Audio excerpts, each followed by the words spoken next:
Muhammadin wa ala alihi wa sahbihi ajma'in amma ba'du.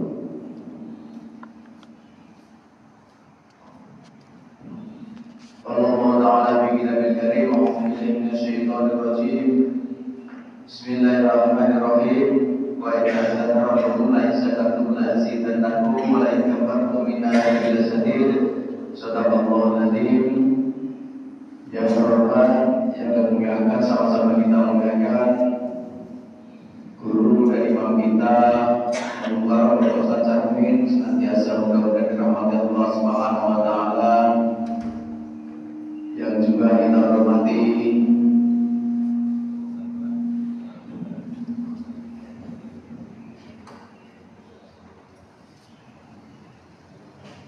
narasumber atau materi kita, yaitu Bapak Budi Santoso, M.Kep, S.P.Kep, dan M.P. senantiasa mudah-mudahan dimuliakan Allah Subhanahu wa taala. Yang sama-sama kita banggakan Ketua Dewan Pengurus Masjid Ulmi, Bapak Ustaz Ulmi, serta seluruh staf dan jajarannya senantiasa dimuliakan Allah Subhanahu wa taala. Para jamaah hadirin sekalian yang dimuliakan Allah Subhanahu wa taala. Yang pertama kita panjatkan puji syukur kepada Allah Subhanahu wa taala atas limpahan rahmat hidayahnya. Alhamdulillah pada pagi hari ini sama-sama kita bisa hadir di tempat yang mulia ini, di rumah Allah, di Masjidil Ilmi, dalam rangka menjalankan salah satu perintah Allah Subhanahu wa taala, yaitu sholat subuh berjamaah. Dan insyaallah akan kita rangkaikan dengan kajian subuh, yaitu tentang kesehatan. Pada pagi hari ini akan membahas tentang demam berdarah yang mungkin saat ini sama-sama kita tahu hampir di setiap RT ada perhatian, dan di lingkungan kita banyak warga kita yang terjangkit demam berdarah. Oleh karena itu mudah-mudahan dengan kajian ini kita paling tidak bisa sedikit tahu tentang gejala dan apapun nantinya yang akan disampaikan, paling tidak kita sedikit mengerti ataupun paling tidak bisa konsultasi dengan ahlinya. Dan alhamdulillah pagi ini kita sama-sama dalam keadaan sehat walafiat, tidak kurang suatu apapun. Amin ya rabbal alamin. Selawat serta salam senantiasa kita surahkan kepada baginda junjungan kita Nabi Agung Nabi Muhammad sallallahu alaihi wasallam, kepada para keluarga sahabat berikutnya, insyaallah kita semua yang termasuk di dalamnya, dan senantiasa istiqomah di sunnahnya, tuntunannya, ataupun ajarannya. Dan mudah-mudahan kita semua menjadi umat yang setia di akhir zaman, dan insyaallah yaumil qiyamah dapat kesempatannya. Amin ya rabbal alamin. Hadirin jamaah sekalian, sebelum acara dimulai, mari kita sama-sama buka acara ini dengan membaca surat Al-Fatihah. Mudah-mudahan acara ataupun kegiatan pagi ini dapat berjalan dengan baik, dan tentunya mudah-mudahan apa yang disampaikan nanti bisa kita mengerti, kita pahami, dan mudah-mudahan pula bisa kita aplikasikan dalam kehidupan kita sehari-hari. Bibarakati Al-Quran dan Al-Fatihah. Bismillahirrahmanirrahim. Alhamdulillahi Rabbil alamin. Ar-Rahmanir-Rahim. Maliki yaumiddin. Iyyaka na'budu wa iyyaka nasta'in. Ihdinas siratal mustaqim. Siratal ladzina an'amta 'alaihim ghairil maghdubi 'alaihim waladdallin. Amin.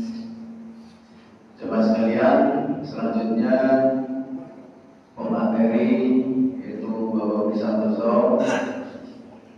Sebelum disampaikan, nanti jika ada yang perlu ditanyakan, dikonsultasikan wabil khusus tentang demam berdarah, silakan langsung bisa ditanyakan kepada narasumbernya. Kepada beliau Bapak Budi Santoso kami persilakan.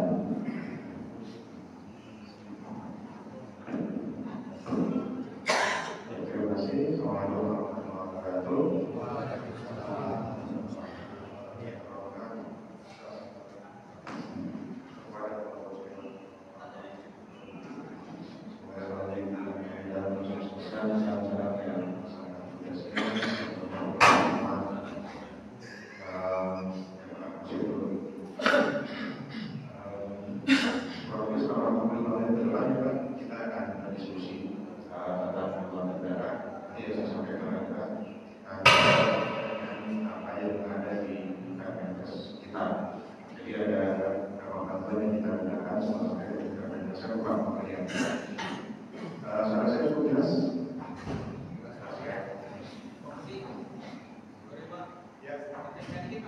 Terus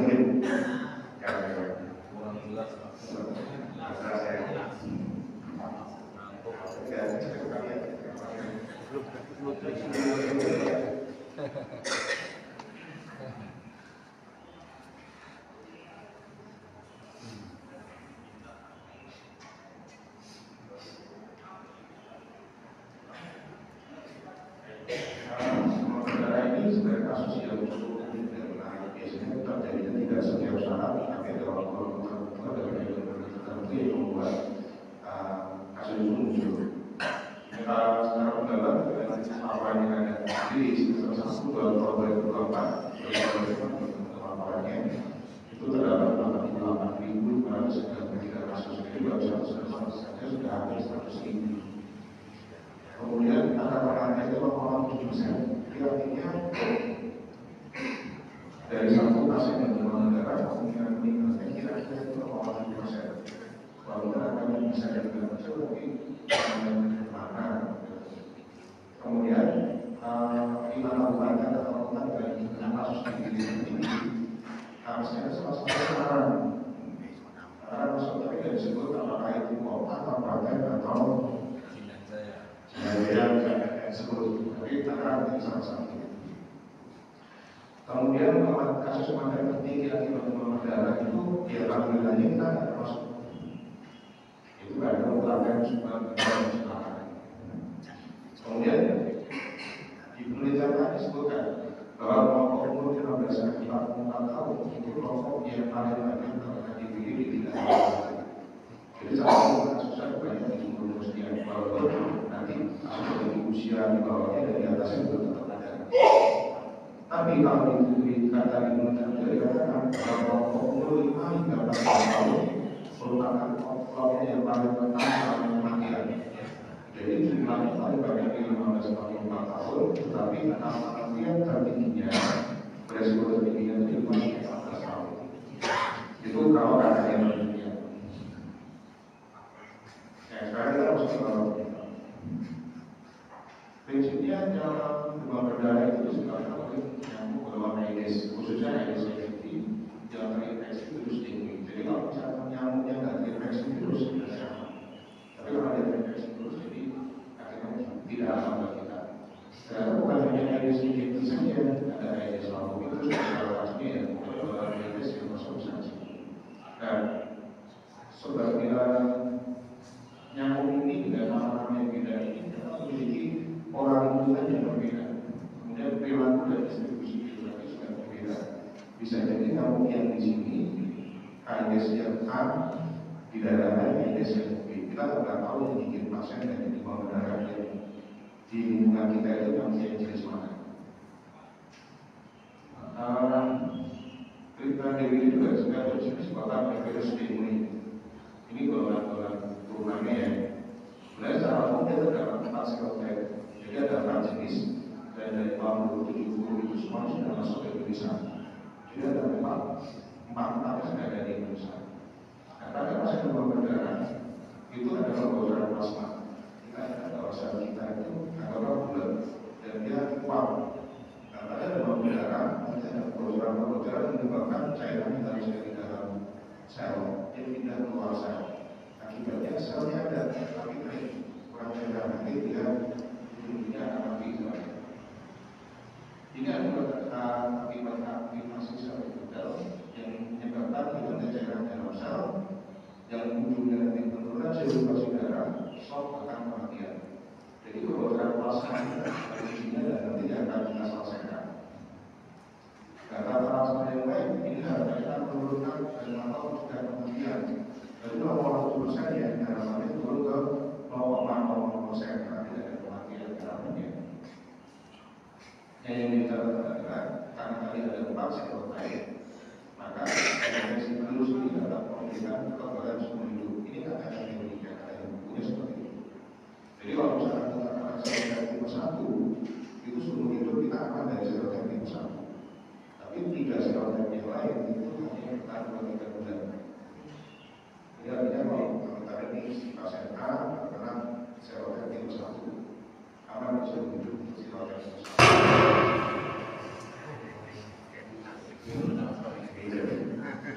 tidak yang lainnya ada kemungkinan masyarakat yang nanti ini bukan yang jadi satu, ada dua sampai lima orang. Kemudian apa yang terjadi pada gejala seperti apa? Biasanya rasakan mengatakan kayak batuk pilek, intinya demam. Dia demam tinggi mendadak tanpa sebabnya juga sudah terjadi terus. Kalau kemudian intervensi itu juga orang batuk pilek demam, bisa jadi nanti demam saja yang merasakan seperti itu, atau demam saja batuknya dirasakan. Kemudian pola demam ini biasanya terus demamnya belum tinggi terus. Saya lihat dulu dikasih makan apa nanti naik lagi, lanjut lagi, naik lagi.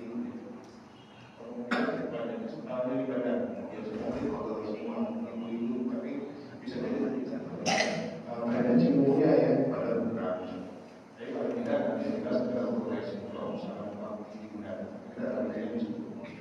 Kemudian pada kasus yang lebih kronis, karena ada perdarahan baik pada atau yang itu sangat kecil, kayak bintik-bintik di kulit, seperti ini. Jadi ada bintik-bintik di kulit yang nanti kita bisa membedakan apakah itu bintik atau karena gigitan yang biasa. Jadi ada bedanya kalau misalnya gigitan itu tekan, itu jaraknya akan hilang. Tapi kalau di bintik dia nggak akan hilang. Mungkin ada uji pakai uji tekanan itu kemudian apakah itu berbeda atau enggak. Ini yang paling sering kelihatan. Pada fase berikutnya, kalau misalkan trombositnya makin rendah, maka ada potensi untuk pingsan, kemudian perdarahan fusi, perdarahan suatu pencernaan, bahkan bisa perdarahan otak atau perdarahan otak kemudian jadi bocor. Kemudian ada pembesaran hati pada fase berikutnya, kemudian bisa juga kita shock. Itu nanti tanda awalnya adalah nadi cepat dan lemah, nadinya nanti cepat mulut ya kalau mereka sampai 100 bisa jadi nanti 110, 120 dan kadang-kadang cenderung turun karena pas mau cairan tadi kurang. Kemudian kadang-kadang turun, akalan ini turun, jadi tangan kakinya ini. Jadi kalau di rumah sakit, kaki biasanya ketika orang jaga kita akan sama pasien pagi malam kesalahan gitu. Sebenarnya itu bukan hanya kesalahan, tapi memastikan bahwa tangan pasiennya dan bukan kaki pasien. Berdasarkan kasus yang sakit di kakinya ya. Sebenarnya bukan hanya sekedar begini, bukan hanya sekedar kesalahan, tapi memastikan bahwa darah pasien itu sampai ujung kaki ke ujung tangan. Kita taruhnya ada. Soalnya tapi betul-betul tidak menjadi begini. Kemudian oleh pembawaan kemudian pasien itu bisa jadi tulisan kalau kulitnya sudah semakin rontok.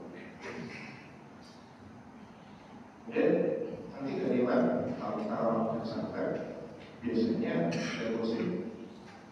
kondusif, ini akan turun. Kemudian konsentrasi kalau kita lihat di cek lagi itu ada HP, hemoglobin, hematokrit, hemoglobin itu nanti akan cenderung tinggi. Hemoglobin yang tinggi menandakan pasiennya kurang cairan. Kemudian tadi kita bahas PDKI atau cairan hemoglobin. Nah ini prinsipnya ruang perdarahan ruang PDKI ini terjadi karena virus ini menyebabkan gangguan pada pembuluh darah sehingga mematikan dan menyebabkan perdarahan kecil di bawah. Jadi sebenarnya ada perdarahan itu sudah mulai muncul di bawah pasien karena proses dari DBD tadi. Nah DBD tadi juga sebutnya juga namanya konsepnya asal kita kemudian terpsikomen sebenarnya juga konsep darah yang meningkatkan resiko perdarahan. Jadi kalau kondisinya semakin rendah maka resiko perdarahannya akan semakin tinggi.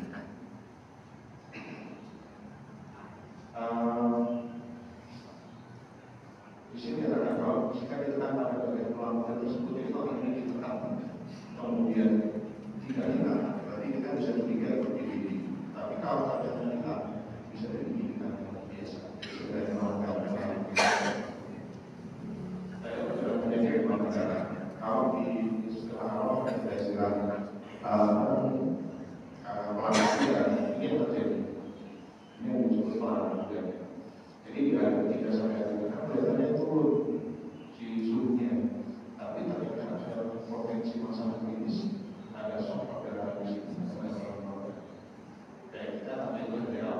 di fase yang pertama hari ketiga pertama kita sebutnya fase pertama.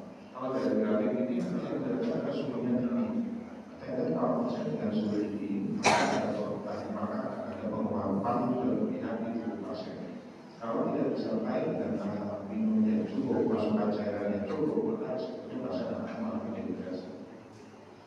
Kalau fase pertama dehidrasi, maka obat penunjang yang di awal ditemukan terjadi, hebat badannya masih belum naik dari pertama hari kedua, tapi hari ketiga sudah ada yang naik karena fasenya minumnya tidak kuat atau caranya tidak banyak. Nah, kalau kita periksakan nanti yang muncul adalah tanda-tanda karena meningkatkan gerakan otot pada diri kalau kita jarang sekali diperiksa hormon dalam tapi kami akan diperiksa itu kita masalahnya di mana. Biasanya diperiksa tapi hemoglobin, glukosid sama trombosit dari biasanya itu jarang diperiksa itu. Jadi di hari pertama nanti yang dirasakan sebagai sesuatu ini pasien akan merasakan demam, panas di wajah, beberapa pasien ruang lipat, pada muka yang progresif yang sering. Kemudian dari itu bisa berkepala atau seperti itu. Sebenarnya kita sebutkan ini sementara kemudian kasih sementara beberapa pasien tidak perlu sudah diberikan pada demam kayak itu paracetamol atau buron sekarang tidak turun. Dari situ kita dehidrasi itu disebabkan tadi yang disebabkan pada suhu yang tinggi, proses pengelolaan tubuh berlebih, bisa karena kenaikan atau masukan yang kurang. Itu tiga gabungan tadi yang membuat dehidrasi itu terjadi. Diulang dari pertama sampai kedua mungkin belum ada perubahan. Kalau diulang, kalau berulang mungkin defaultnya tidak lebih sekian berubah. Tapi belum terlalu tidak ada yang berubah produksi misalnya. Pada respon tampil biasanya dari pertama ke ketiga ini belum terlalu terlihat. Kalau sudah nanti dari kedua ke ketiga berarti kelihatan yang titik-titik merah itu. Kemudian kita bisa melakukan uji klinik. Kalau mau dilakukan pemeriksaan yang lebih sensitif adalah RS1, tapi cukup mahal tidak dilakukan. Ini pasal pertama jadi di hari pertama sampai hari ketiga ternyata ini terjadi. Kalau dilihat grafiknya ternyata gambarnya seperti ini. Ada dehidrasi, ada demam, ada potensi dehidrasi, ada peningkatan hemoglobin di hari ketiga, ada cairan yang kurang, kemudian ada peningkatan melakukan kita ambil bahasa disebutnya bahasa klinis kita ada dari 3 sampai 7. Kalau kita ada pasalnya sudah mulai turun ya demamnya mulai turun. Kalau kita ada waspada ya demam sudah naikkan itu sudah ditekan tapi ada sering kali kita soal klinis dan kalau kita dapat pasien sudah ada deteksi ada proses shock yang berjalan pelan-pelan. Jadi nanti tiba-tiba pas sudah tidak sadar misalnya, padahal sebenarnya bisa jadi ini sudah terjadi tapi kita tidak tahu bahwa prosesnya sedang berjalan. Kemudian perdarahannya makin kelihatan, baik kelihatan ini kemudian businya ada beberapa kalau itu meningkat, pembuluh darahnya misalkan pecah. Kemudian kalau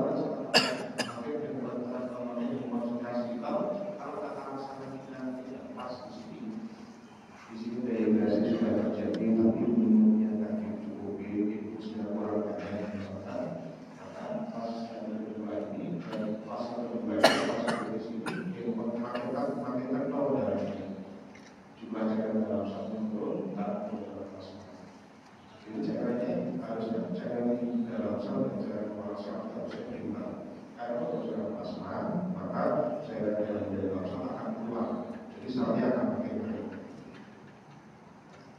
Pemeriksaan kita nanti boleh coba pemeriksaan ini juga lumayan jarang dilakukan karena itu mahal. Kemudian fase berikutnya fase kedua ini fase di sini yang menjadi perhatian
sekali kanan ke atas itu ada fase ketinggian.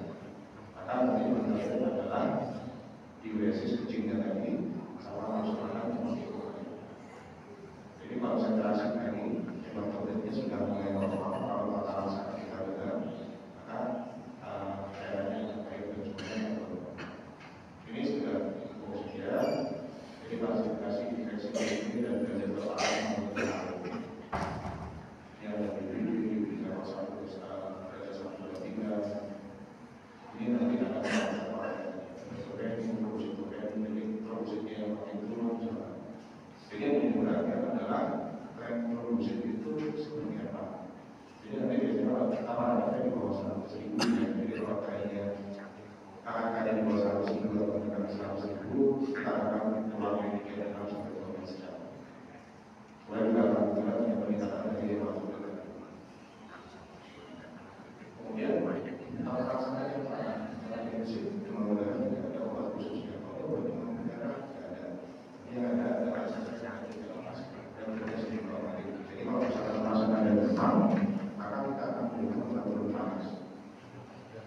Obat turun panas, kalau kita berikan paracetamol 10 mg paling cepat dia 6 jam. Jadi contoh kalau ada pasien 80 kg, jadi kalau diberikan 1 tablet bisa jadinya nggak cukup. Jadi bisa jadi nanti 1,5 tablet untuk diberikan obat turun panas. Tapi yang perlu kita ingat bahwa kalaupun pasien ini panas, bisa jadi panasnya karena kurang cairan. Karena dia sudah. Kemudian setelah tidak berjalan nanti satu mual kasih buat mual, entah kasih buat mual. Jadi sesuai dengan kondisi pasien. Dan pasien pastikan mendapatkan istirahat yang cukup. Jadi dengan terapi yang aktivitas istirahat cukup. Kemudian cukupi cairan. Kalau di rumah sakit tadi dikasih infus, misalnya nanti diberikan sesuai dengan kondisi pasien ada algoritma di belakangnya. Tapi kalau di rumah makanya adalah ini dosis cairan bisa kita berikan. Ini di luar dosis kantor pasien yang artinya kebutuhan dasar pasien itu kan tidak kurang lebih dosis kilogram dan badan. Jadi kalau dalam badan 60 standarnya pasien itu minum 10-800 cc kalau 24 jam. Tapi kalau misalkan dia mau bergerak, akan pasien ini. Jadi misalkan dia ada 25 kg, berarti dasarnya dia 1650 cc per 24 jam ditambah kurang lebih 2200. Jadi targetnya adalah 3600 cc per 24 jam pasien ini dengan berat badan 55 kg. Caranya minum gimana? Apakah harus air putih? Enggak. Apapun yang penting cairan harus masuk. Beberapa disarankan berusaha dengan COVID, tapi hati-hati juga pada pasien dengan diabetes untuk kemudian berusaha jangan sampai berlebihan dan menyebabkan gula darahnya naik. Gula darah kronik kita bisa dapat dari kalau itu boleh pakai oratif, boleh pakai Bizon, Parmalir, terus apa yang penting ada kemudian kita terus misalkan sejenisnya seperti itu. Prinsipnya cairannya cukup. Kalau saya biasanya akan bukan 2 jam pertama 1 liter kan masuk ya, kemudian 4 jam berikutnya 1 liter, kemudian di jam berikutnya baru kita akan menggunakan sampai nanti kita pakai formasi di pakai arti dan solusi. Kemudian kalau di buku juga jadwal itu 39, tapi kita sedang tambah jumlah pasien. Bisa jadi pasien itu di bulan 38 saya sudah tidak nyaman. Jadi kalau saya usulkan pokoknya di atas 375, saya sudah merasa aman. Kalau saya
kita 120.000 kita aman, nggak usah rasakan.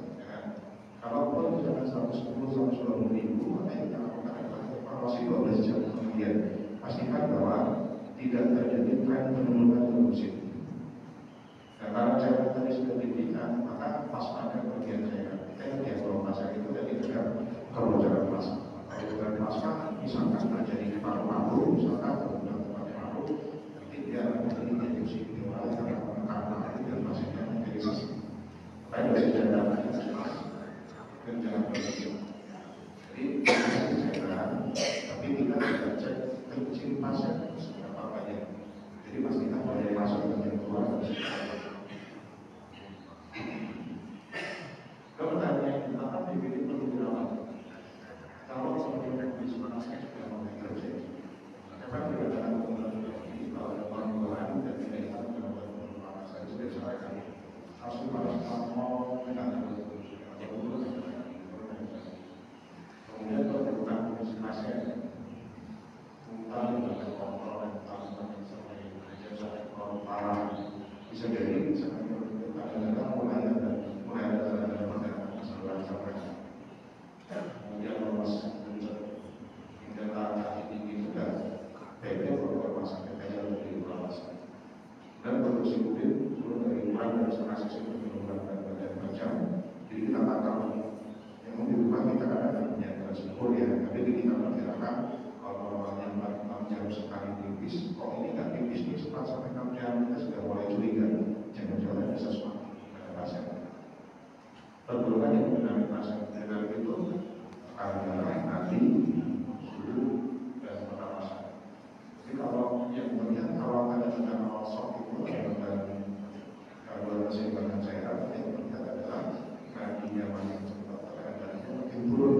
Yaitu kita dapat waspada ada shock pasien awal. Kemudian pasien pertandingannya tidak bagus. Jadi kita siapkan tadi di 2 jam pertama 1 liter harus habis ya. Ternyata nggak habis. Kita evaluasi lagi jam berikutnya atau jam berikutnya kita kasih 1 liter nggak habis. Itu sudah mulai perlu sudah mulai makan. Nah, makannya nggak mau makan dikit muntah. Maka kita minta baiknya kita bawa ke rumah sakit itu dievaluasi bersama. Kalau perlu nanti apakah perlu diberikan cairan infus atau makanan infus ataukah cukup dengan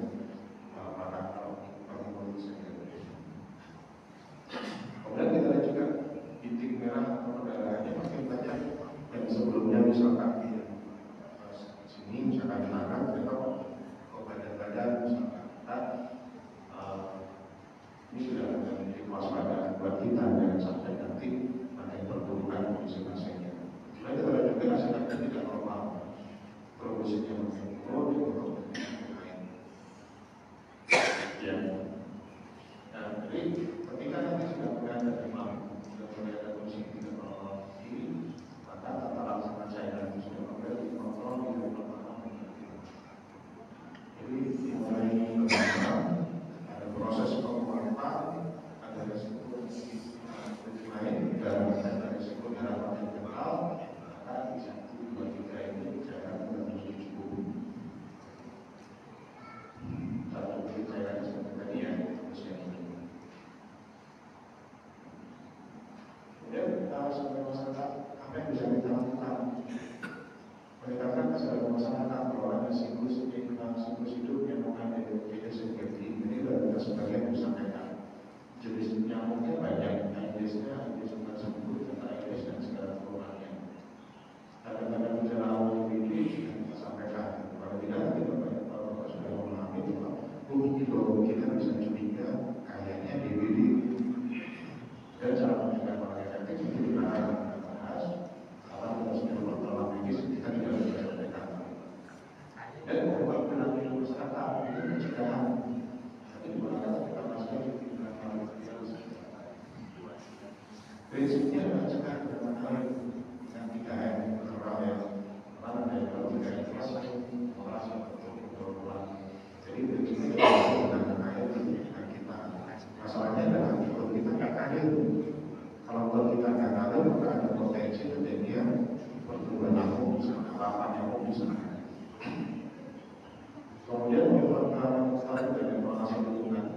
di Jakarta atau daerah lain cuma 7,4 detik. Jadi nanti di setiap gudang air apakah ada titik nyamuk di situ. Kemudian sebenarnya ini juga menggunakan kasus DPD. Jadi kalau ada kasus keluarga kita dirawat, baiknya lapor ya sebagai pembantu saya laporan. Dan melakukan kasus lebih cepat, melakukan kasus lebih cepat itu tujuannya supaya kita bisa segera tata laksana lingkungan.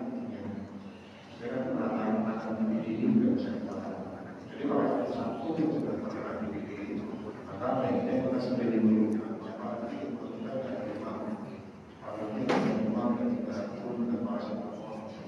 Jadi kita harus menjadi sendiri, kemudian kita akan melakukan pekerjaan kita melakukan yang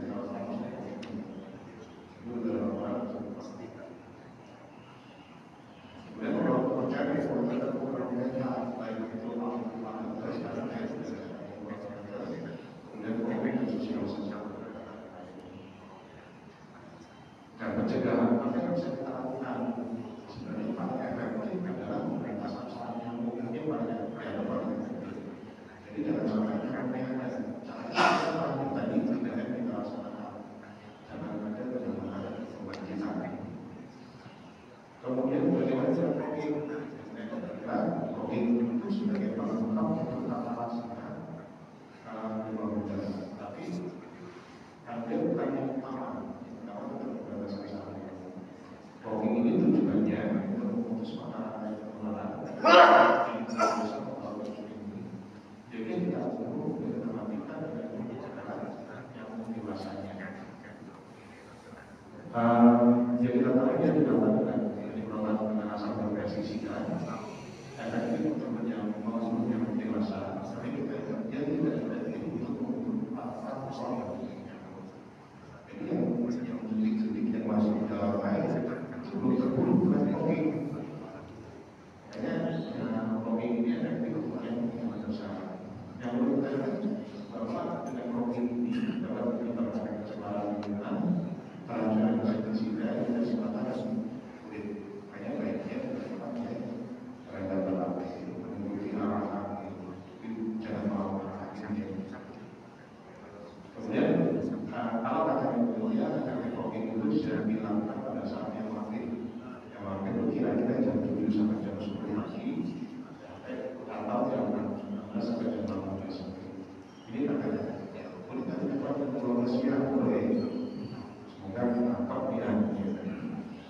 Kemudian menggunakan menggunakan itu membutuhkan nafas untuk dirinya. Jadi tidak ada juga kalau blogging dan tidak punya kalau menggunakan itu apa gitu ya. Jadi keunggulan adalah dia harus sedang sebulan bersama. Tidak kalau misalkan kalau kita sekarang dari musim ada di dalam air, pokoknya dia akan terbuka. Ini beberapa itu yang saat ini sudah dikatakan ini tentang tata laksana sangat jadi kalau misalkan ada yang menggunakan tinggi kurang dari 7 hari, beserta dengan satu teman dari segi visual dan kita dibutuhkan sekitar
lebih satu. Kalau ternyata tidak ada demam atau kemampuan dari 3 hari, maka kita akan melakukan jalan. Jadi boleh dicek periksa normal tinggi, cek bakteri, boleh kita lihat nanti evaluasi keluhan dan badan. Tapi kalau ternyata kita masih ada demam, kita berarti kita boleh periksa lain. Ini yang kita periksa. Kalau trombositnya masih lebih dari 100 itu silakan kalau jalan. Tapi evaluasi sendiri nanti 6 jam atau 10 tahun kemudian kita akan lihat bersama ini untuk hati-hatinya. Takutnya makin turun, kalau nanti trennya makin naik ya Pak. Penting kalau kita masih di atas 100.000, kalau jangan cukup itu buat cara pasien kita sampai pasien ini. Dan kalau trombositnya kurang dari 100.000, kalau kita mau lihat tren pasiennya seperti apa. Ini kalau kemudian saya ini sudah jelas ya kalau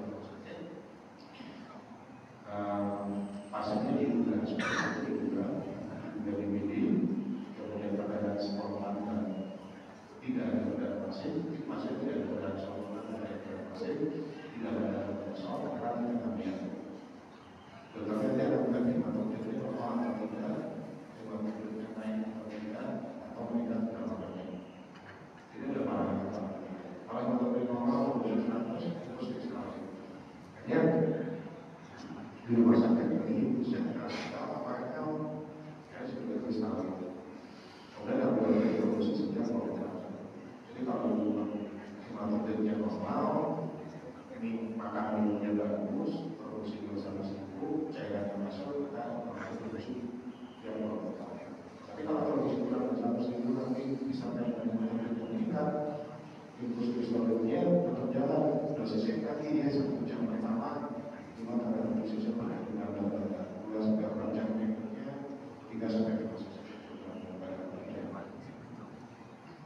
Dan nanti kita lihat ada kalau ternyata dari opininya kurang lebih 20% dengan produksi yang kurang dari 100.000, maka akan ada kelompok yang masuk di dengan ada kita. Nanti juga bakal sama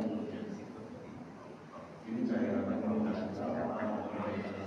Nanti kita akan lakukan misalnya perbaikan ini, maka kita lakukan sekian percepatan perbaikan tadi kita akan lihat. Tapi saya lebih bisa makanya kalau di rumah sakit pasien itu sudah banyak proses 2 hari selesai tanpa intervensi. Tapi kalau ternyata kondisi seperti itu, maka infusnya dilakukan. Kalau kondisi itu tidak langsung, kalau tidak apa namanya transfusi darah atau transfusi itu biasanya kalau sampai jalannya itu produksi tidak harus dikoreksi, dia akan reaksi. Jadi kecuali kalau ternyata makin turun, lalu kita pikirkan untuk produksi. Jadi kalau beberapa tentu jangan tidak efektif sebenarnya kalau begitu. Jadi kasus ini adalah perdarahan spontan. Kita akan cari perdarahan sebenarnya gimana? Apakah bisa apakah buangan misalnya darah masih tipisnya berdarah dan ada soal atau tidak, maka nanti kita akan melakukan ada isi ini bagian beberapa rumah sakitnya. Kalau ada alasan khusus yang adalah pada pasien-pasien dengan penyakit seperti ini kekerasan tubuhnya. Jadi kalau misalnya dikirim dengan shock, jika nanti dokternya akan menilai ini terus kondisi yang mana itu itu mana. Jadi prinsipnya kalau misalnya tidak ada obat khusus yang diberikan, obatnya cairan yang oleh protein, pertimbangan dari cairan polusi dengan cairan. Jadi obatnya di sini kan satu obat apa jenis tertentu antibiotik atau itu sudah disebut. Tapi yang disebutkan cairan di sini dengan bonus cairan. Kalau ini kita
selain itu saya pernah DVD terus tahu tentang DVD dan salah satu diskusi. Silakan.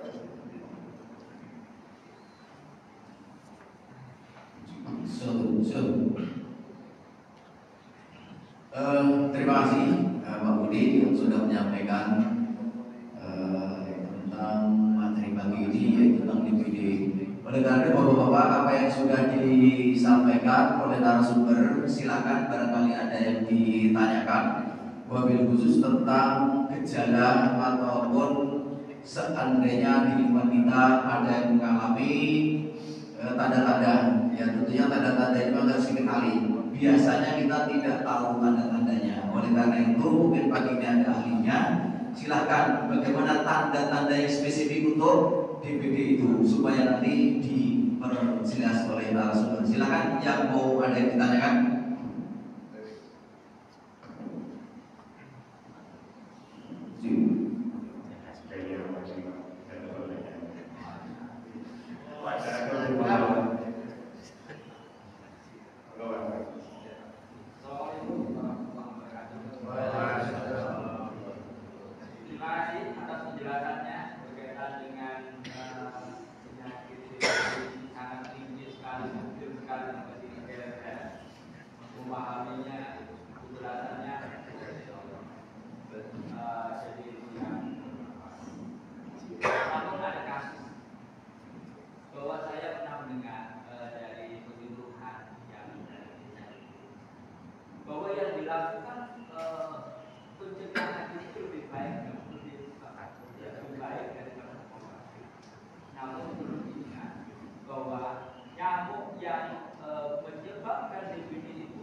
Dan waktunya itu tidak malam dan tidak, tapi justru waktu aktifnya orang biasanya pagi. Dan beberapa waktu yang lalu ada orang yang sudah menjaga ini kasus di RSS ceritanya kan. Orang ini sudah kepolisian sudah dilakukan demikian, namun ternyata akhirnya konsultasi dengan dokter. Kenapa saya sudah menjaga seluruhnya, namun itu masih meningkat? Jawabnya ayo, mohon penjelasannya. Bagaimana kolaborasi antara penjelasan secara berkaitan dengan terima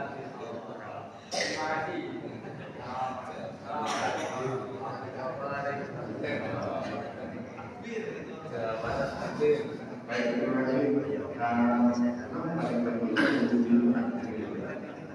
Jadi ada kasus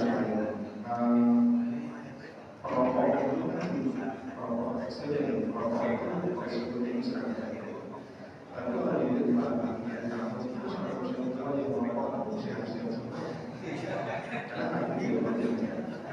tapi ada lagi kasus yang lain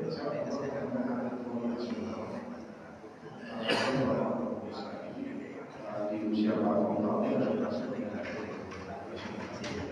balik lagi takdir yang sudah dari kita yang positif ya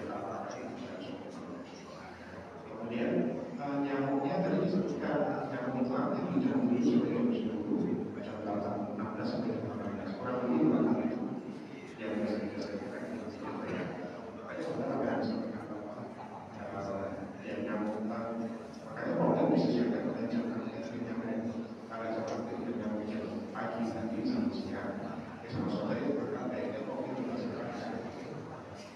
kemudian yang sebenarnya juga menjadi tempat bersih saat ini sebelum tertentu jadi berbeda suhu tapi juga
usaha, bagaimana hidup bersih, kemudian bagaimana dia pola itu, pola makan, pola sehatnya sudah terpenuhi semua, sudah dijalankan semua. Rupanya takdirnya masih harus terima. Mau nggak mau, kalau takdir tidak bisa dibantah, tetapi yang penting kita sudah upaya. Ya memang kita diwajibkan dan kita untuk bagaimana berupaya untuk menghindar. Tetapi kalau memang tidak bisa, ya cuma itu tadi jalan terakhirnya adalah takdir. Namun demikian, Bapak-bapak, biasanya kita kan agak awam ya, orang awam, bukan ahli kesehatan. Biasanya kita tidak tahu mendeteksi atau gejala atau tanda-tandanya, biasanya tidak sulit berhenti antara demam berdarah dengan tipes. Nah ini biasanya agak sama ini tanda gejalanya. Kondisi mungkin langsung saya tanya saja, bagaimana untuk spesifiknya tanda-tanda demam berdarah dan tipes ini untuk membedakannya? Baik, ini gambar umum ya, tapi bisa jadi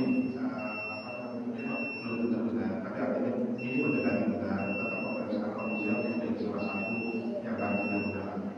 Kalau tipes itu biasanya orang yang menjadi demam, jadi siang itu relatif dia demamnya semua dan kalau ini nanti lebih terlihat seperti gimana. Kalau yang sudah mulai sebelum ini atau berdarah, demamnya cenderung marah. Itu cenderungnya ya. Jadi nanti apakah yang sudah memiliki malam hari saja pasti terlalu tipes itu. Tetap nanti kita harus akan pemeriksaan ya. Kalau tipes kalau kita di dalam kulit kalau yang ini nanti orang namanya membantu bisa. Tapi apakah demam itu sebagai tanda infeksi itu tentu ya. Cara infeksi virus itu maksudnya virus itu juga menimbulkan demam. Tapi biasanya nanti tidak terlihat orang kalau infeksi kalau sudah demamnya cenderung parah bukan sesuai manusia. Jadi polanya seperti itu. Kadang-kadang ada yang salah diagnosa, itu sudah ke rumah sakit, Pak ini tipes dikasih obat ini, rupanya beberapa hari nggak sembuh gitu. Rupanya baru ketahuan tipenya, Pak ini demam berdarah. Nah ini agak sulit nih bedakannya. Betul Pak, jadi kan baiknya evaluasinya itu berubah di hari ketiga masih ada demam. Bisa jadi itu pilot biasa. Kalau pilot biasa, kalau musim juga akan ada. Jadi musim ini gelombang paling kalau misalnya mereka demam dalam hijau berarti dia saluran nafas. Kalau saluran nafas itu kalau musimnya apa? Atau karena dia batuk-batuk ada sembuh lagi saya sudah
mungkin saran Pak silakan barangkali ada mungkin pertanyaan yang sebelum kita sama-sama disiapkan ada yang bersedia untuk usaha suaminya untuk senjur nanti di luar untuk apa produksi ya silakan kalau ada pertanyaan satu lagi Pak.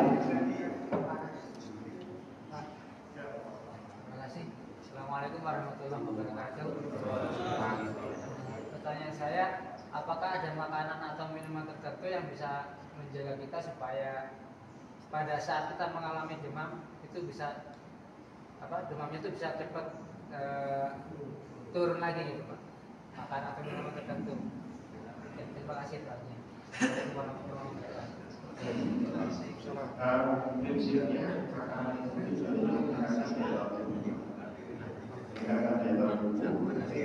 makanan seperti yang awal tadi tinggalnya di mesin. Jadi kita kalau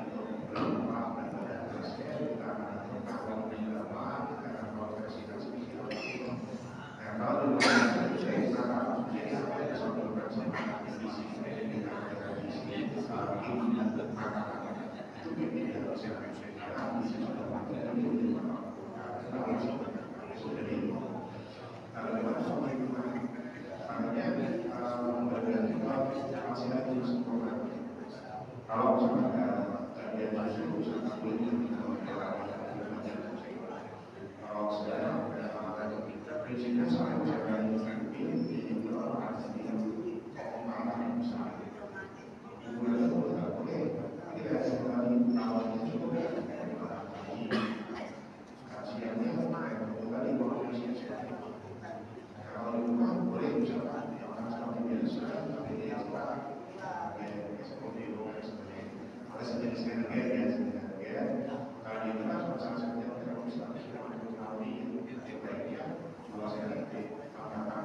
saya jelas ya Pak ya. Nanti kalau kurang jelas silakan langsung konsultasi langsung ke Pak Budi langsung. Kemudian tinggal di RT 7 ya. Nanti kalau misalnya ada tetangga kita, rekan kita, saudara kita yang kemudian mengalami gejala-gejala bagaimana ibu berdarah atau klinis dan sebagainya bisa konsultasi. Atau memang kalau sudah terjadi atau serang bisa dibawa ke dokter posisi yang memang punya ahlinya. Dan demikian teman-teman sekalian paparan tentang kesehatan. Tentunya kita semuanya harus bisa menjaga pola hidup dan pola sehat kita dalam keseharian tentunya, baik itu kebersihan atau lingkungan ataupun kebersihan diri kita masing-masing.